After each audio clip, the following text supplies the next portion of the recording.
우리 함께 기도하겠습니다. 자비로우신 하나님, 거룩하신 하나님, 오늘 저희들은 마음의 문을 활짝 열고 아버지께서 말씀 내려주시기를 기다립니다. 주의 말씀으로 저희들을 가르쳐 주시옵소서.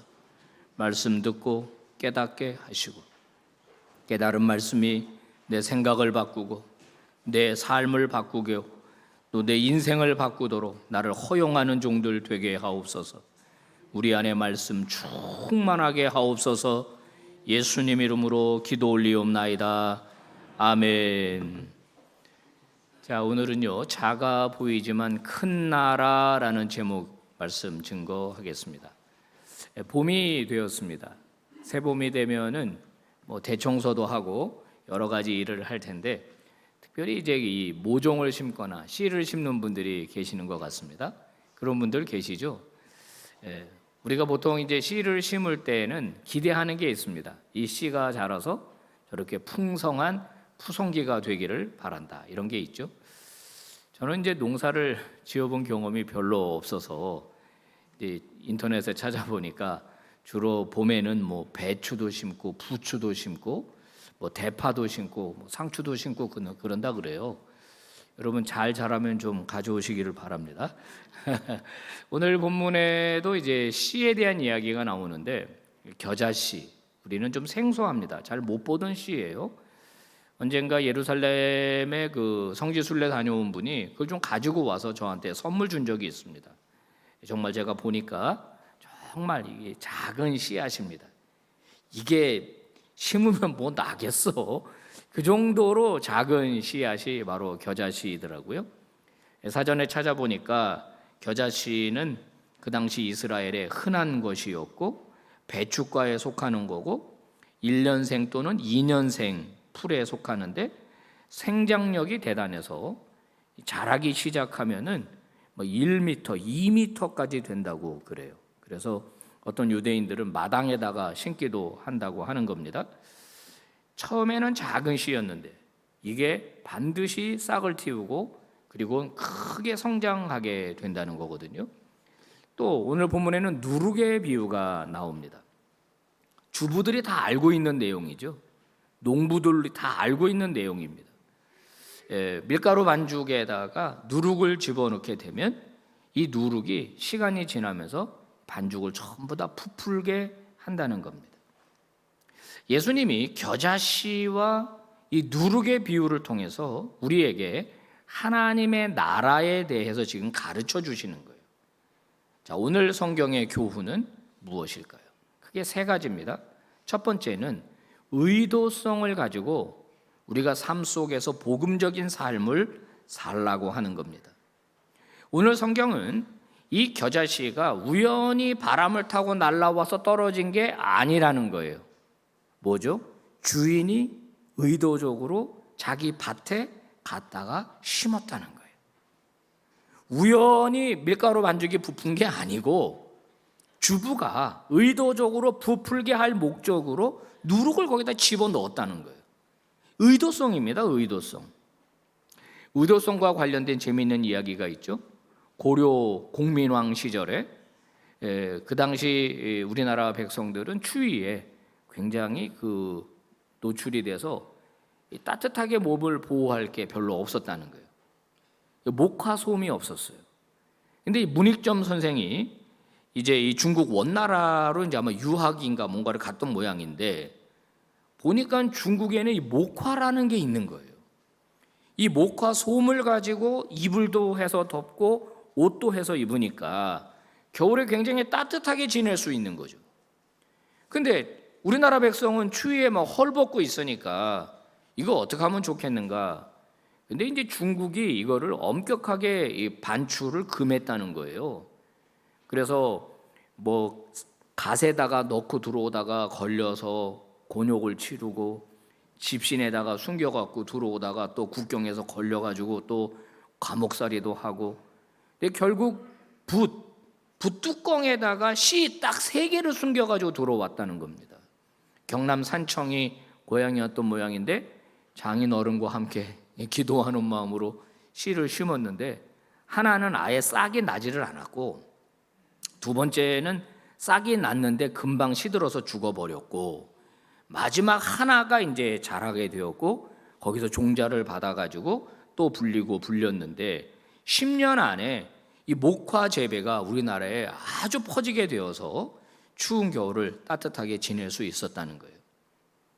목화 씨가 우연히 바람을 타고 날아온 게 아니라 의도를 가지고 우리나라 백성이 추위에 떠는 것을 안타깝게 생각하고 이걸 가지고 들어가서 이거를 퍼뜨려야 되겠다라는 목적을 가지고 이 씨를 가지고 들어왔다는 거예요.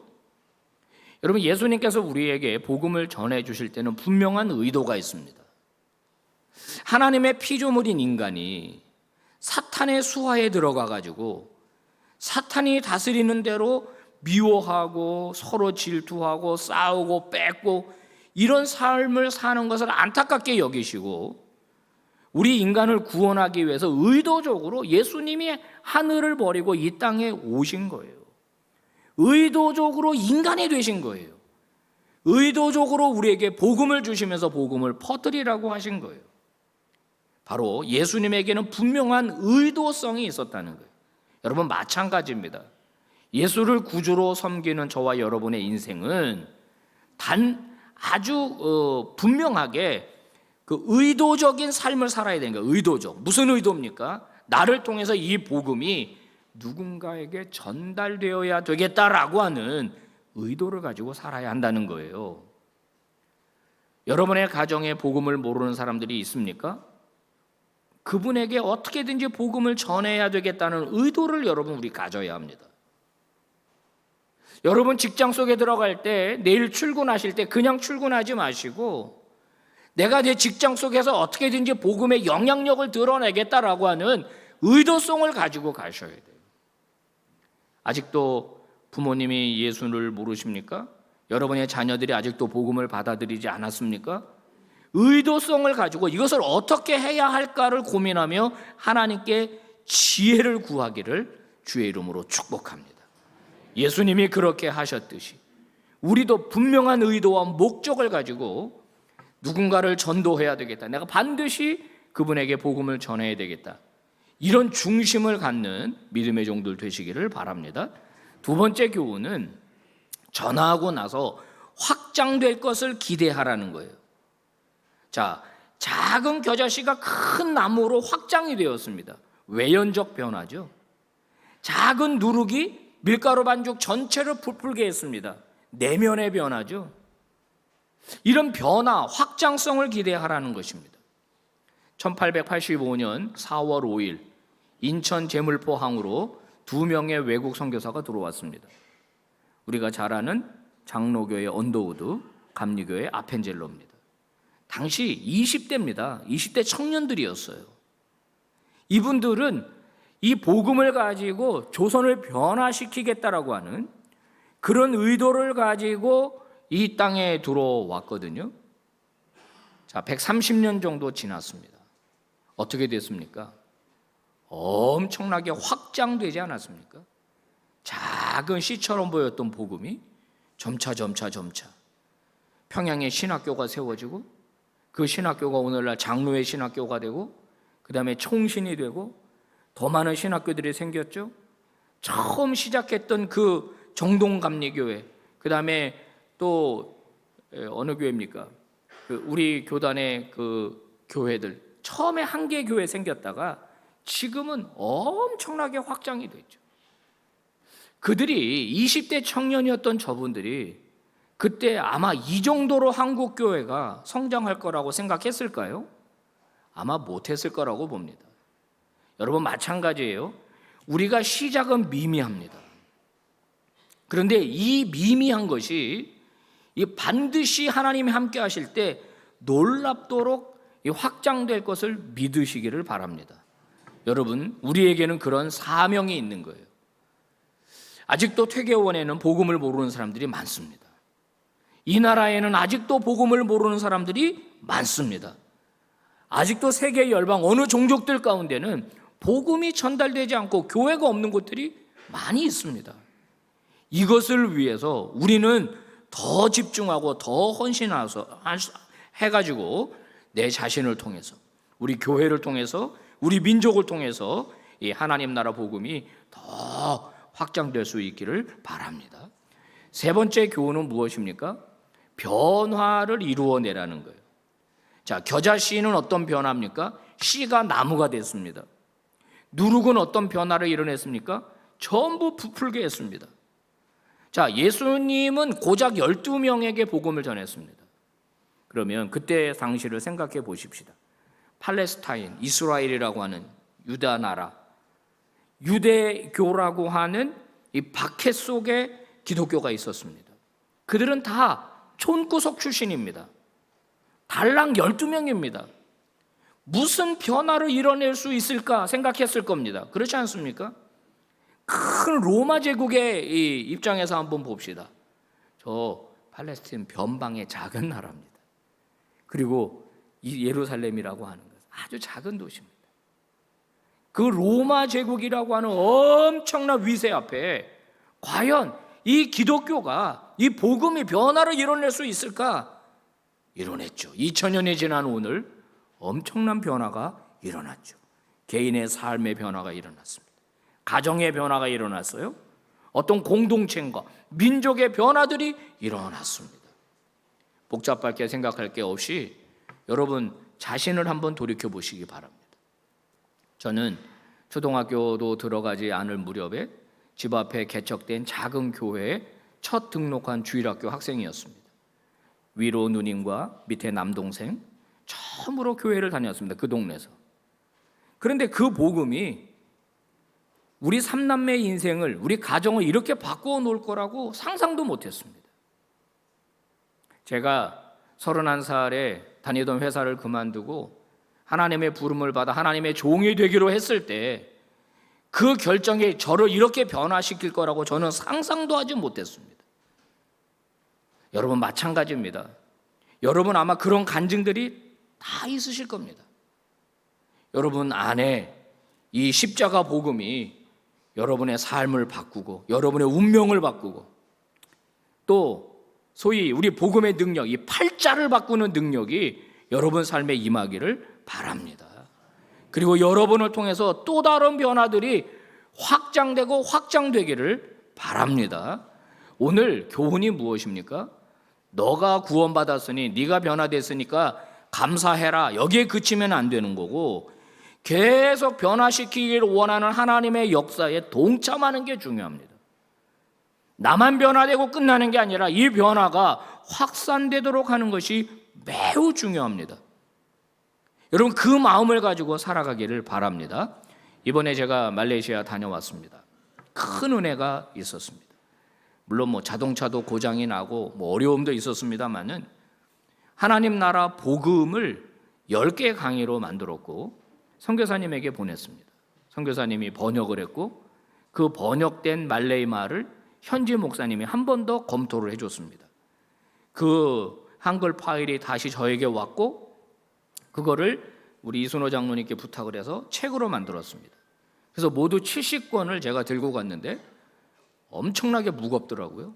낑낑 메고 가면서 제 속으로 이 책이 말레이시아의 교회를 변화시킬 거다. 이런 기대감을 제가 가지고 있었습니다. 보통 이제 강의를 하면은 다 아멘하고 알아듣고 합니다. 이걸 더 내면화시키기 위해서 나눔도 시킵니다. 그런데 그러고 집에 가면은 또 잊어버려요. 근데 책이 있으니까 너무 좋다는 거예요. 너무 좋다. 그러면서 이게 더 좀 가질 수 없느냐. 그래서 PDF 컴퓨터 파일로 만들어서 다 뿌려드렸습니다. 저는 이 책들이 또 복사되고 또 복사되고 그래서 더 많은 말레이시아 교회와 말레이시아 성도들에게 퍼져나갈 것을 저는 믿음으로 바라봅니다. 변화가 중요한 것입니다. 처음에는 아주 미미하게 시작이 됩니다. 근데 반드시 복음은 변화를 이끌어낸다는 거예요. 자, 예수님은 그래서 이 겨자씨와 이 누룩의 비유처럼 우리에게 이 소금이 되라고 말씀하셨어요. 무엇입니까? 여러분 잘 아는 대로 이 병 속에 들어있는 소금은 어떤 영향력도 드러내지를 못합니다. 그렇지 않습니까? 그냥 그대로 있는 겁니다. 근데 이 소금이 음식에 들어가면 어떻게 되죠? 형태는 사라집니다. 하지만 짠맛으로 음식을 더 맛있게 만들지 않습니까? 물리적 변화, 즉 형태는 바뀌었어요. 그런데 화학적 변화, 본질은 잃어버리지 않았습니다. 소금은 녹아질 때 더 영향력을 발휘하는 거거든요. 제가 늘 여러분에게 강조하지 않습니까? 여러분 제발 교회의 소금이 되지 마시고 세상의 소금이 되십시오. 여러분이 일주일에 한 번 교회에 오는 것은 은혜 받는 겁니다. 아버지의 자녀로 능력을 받는 겁니다. 그리고 그 은혜와 능력을 나타내는 곳은 어디입니까? 세상 속이에요. 그래서 세상 속에 들어가서 녹아지라는 거예요. 즉 낮아지고 섬기라는 겁니다. 그럴 때 놀라운 능력이 나타나게 되는 겁니다. 우리끼리 모여 있으면 마치 병 안에 든 소금과 같습니다. 오히려 문제가 일어나요. 우리끼리 모여 있으면. 여러분 지금 이렇게 밝게 지금 빛나고 있습니다. 이때 핸드폰에 라이트를 켜도 별 도움이 안 돼요. 그런데 하나의 빛이, 작은 빛이 캄캄한 밤에 딱 켜지게 되면 그 영향력은 어마어마한 거거든요. 어두운 세상 속에 우리가 있을 때에야 비로소 진가가 발휘되고 우리의 가치가 발휘되는 겁니다. 제가 좋아하는 말입니다. 다 같이 한번 읽어보실 수 있겠습니까? 시작. 그리스도인이여, 당신들이 세상을 변화시키지 않으면 세상이 너희를 변화시킬 것이다. 네, 변화의 주체가 될 것인가, 변화의 대상이 될 것인가. 우리는 세상을 변화시키는 그리스도인이지 세상으로부터 거꾸로 변화를 받는 사람들이 아니라는 거예요. 그게 우리의 본질입니다. 오늘 우리에게 주신 말씀 우리 다 같이 마지막으로 봉독해 보겠습니다. 시작. 그러므로 예수께서 이르시되 하나님의 나라가 무엇과 같을까? 내가 무엇으로 비교할까? 마치 사람이 자기 채소밭에 갖다 심은 겨자씨 한 알 같으니 자라 나무가 되어 공중의 새들이 그 가지에 곁들였느니라. 아멘. 기도하겠습니다. 거룩하신 하나님, 자비로우신 하나님, 말씀 증거했습니다. 말씀의 능력이 우리의 삶을 사로잡아 주시옵소서. 오늘 이 말씀을 통해서 작은 하나님의 복음이 큰 능력을 이루는 것처럼 작고 미미한 저희들의 인생이지만은 우리를 통하여 이 복음의 영향력이 드러나게 하여 주옵소서. 어두운 세상 속으로, 썩어져가는 세상 속으로 들어가서 변화시키고 그것을 하나님 나라 복음으로 바꾸고 그 복음이 점차 확장되고 확산되는 그런 놀라운 역사 중심에 서게 해 주시옵소서. 예수님 이름으로 기도 올리옵나이다. 아멘.